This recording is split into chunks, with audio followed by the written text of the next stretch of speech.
Olá, bom dia e boa sorte. Na aula de hoje nós vamos rever o assunto sobre a membrana celular. Todas as células, elas possuem a membrana, certo? E essas membranas de todas as células, de todos os seres vivos, possuem a mesma organização e a mesma função, e algumas possuem as mesmas propriedades. Então, nós vamos começar aqui pontuando o que a gente precisa saber para responder as questões do vestibular. Então, uma das questões que a gente precisa saber é do que a membrana é feita, qual é a composição química dela. Durante muito tempo, quando a tecnologia ainda não permitia isso, o homem fez diversas suposições a respeito da organização e da composição química da membrana. Hoje, nós sabemos que as membranas, ou a membrana celular, ela é formada por uma associação de fosfato com lipídio, que a gente chama de fosfolípides, e de proteínas.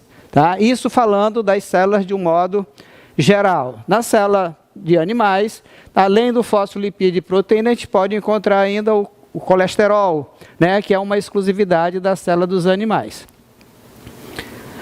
A função da membrana. Qual é a função da membrana? A membrana, na célula animal, é o revestimento mais externo. Em outras células, como dos vegetais, de bactérias, dos procariontes, de um modo geral, e de fungos, possuem, além da membrana plasmática, possui uma parte mais externa, que a gente chama de parede celular, que a gente vai ver isso em outra oportunidade. Aliás, nós já falamos sobre isso quando falamos lá na introdução da bioquímica celular. Não sei se vocês vão lembrar, mas qualquer coisa, volta lá nas aulas e dá uma revisada nisso aí. Tá? A membrana plasmática, ela tem por função regular o que vai entrar e o que vai sair da célula, certo? Bem como a quantidade do que entra e a quantidade do que sai, certo? Essa característica da membrana, ela está inclusa aqui nas propriedades. E uma das propriedades bem cobrada em provas de vestibular, recentemente foi cobrada em alguns vestibulares, é a propriedade da permeabilidade seletiva, que algumas pessoas confundem com outra coisa, como a permeabilidade seletiva é exatamente escolher o que pode entrar, digamos assim, e o que pode sair da célula e em que quantidade. Então, essa função, ela está relacionada diretamente com essa propriedade aqui, que é muito importante para a manutenção da homeostase da célula, do metabolismo celular.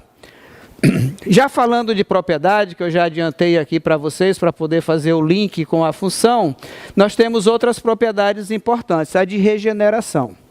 Se a membrana ela sofreu uma microlesão, essa membrana ela pode se regenerar. Isso pode acontecer naturalmente, como na fagocitose, na pinocitose, na plasmocitose, que a gente vai ver posteriormente em outro momento, e ela então se regenera, se a lesão for pequena. E a membrana também permite que a célula aumente o seu volume. Lembrando que o citoplasma é volume e a membrana é área. Então, ele permite essa propriedade de elasticidade permite que a célula aumente o seu tamanho e depois, obviamente, ela vai ter que voltar ao seu padrão normal. Então, essas são as três propriedades que a gente destaca aqui da membrana plasmática: regeneração, elasticidade e permeabilidade seletiva. Sendo que a permeabilidade seletiva é o tema que você deve se debruçar com mais afinco, porque ele costuma ser cobrado mais em provas. Tá? Uma outra questão que é importante a gente ver é como é que é essa organização dessas substâncias aqui na composição da membrana. A membrana é uma estrutura muito fina mesmo. Ela não é visível ao microscópio óptico comum, ela só é visível ao microscópio eletrônico. Então, durante muito tempo, o homem criou modelos para explicar como é que o lipídio, a proteína, estava organizado na membrana. E hoje, o modelo mais aceito para explicar a organização da membrana plasmática, recebeu o nome de modelo do mosaico fluido. Esse modelo, ele atende, né, a essa função aqui. Os outros modelos não atendiam a essa função. Se a gente observar aqui no esquema, né, a membrana é formada por um fosfato ligado ao lipídio, por isso a gente chama de fosfolípide, né? São duas camadas de fosfato, uma voltada para o meio extracelular e outra voltada para o meio intracelular. Esse fosfato é igual ao fosfato do ATP, é igual ao fosfato que a gente estudou lá no DNA e no RNA. Ele tem uma propriedade hidrofílica, né? Então, atrai a água, que é uma substância essencial para o metabolismo da célula, para que ela possa passar aqui.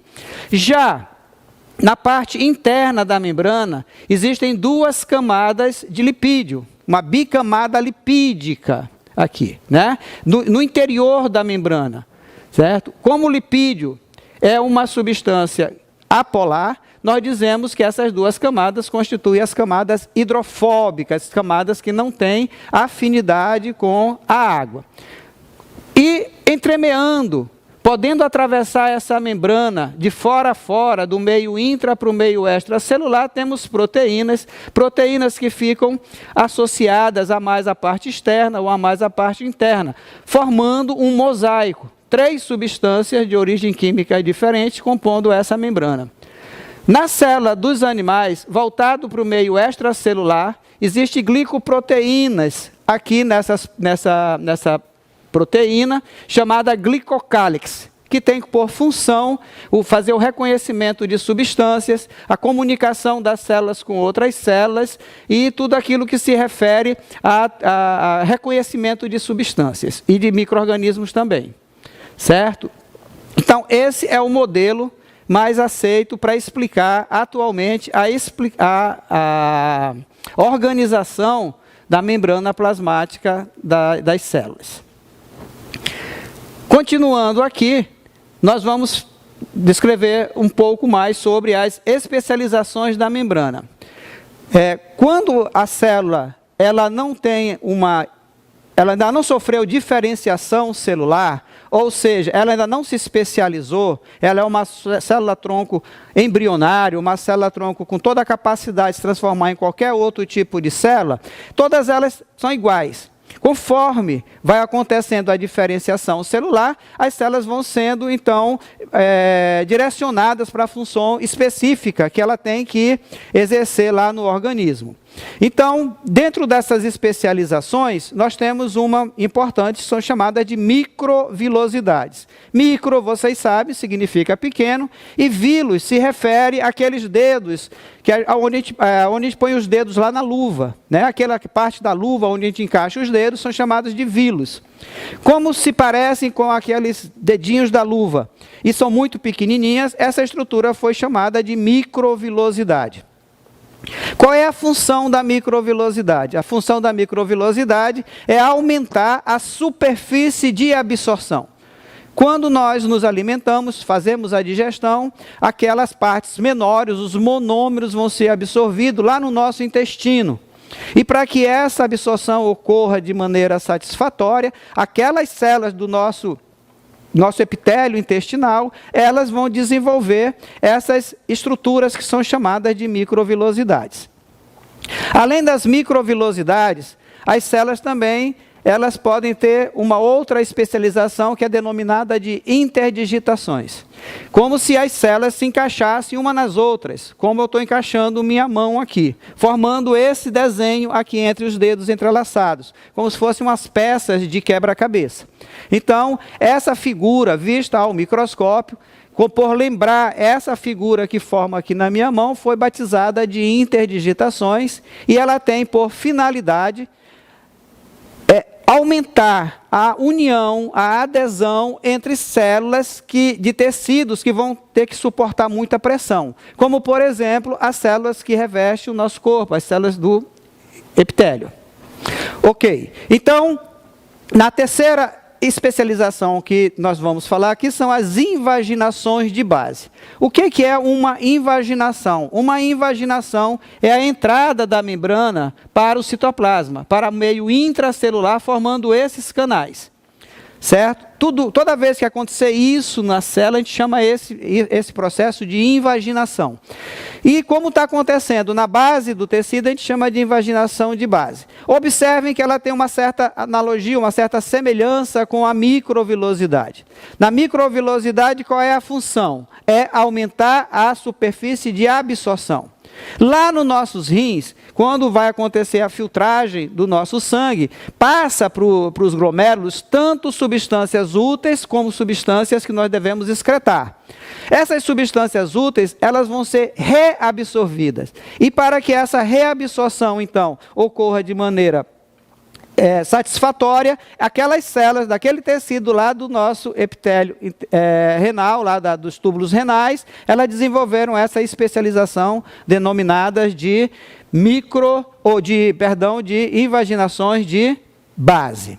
Ok? Então, aqui nesse quadro, a gente pode ver o básico, né, introdutório sobre membrana plasmática.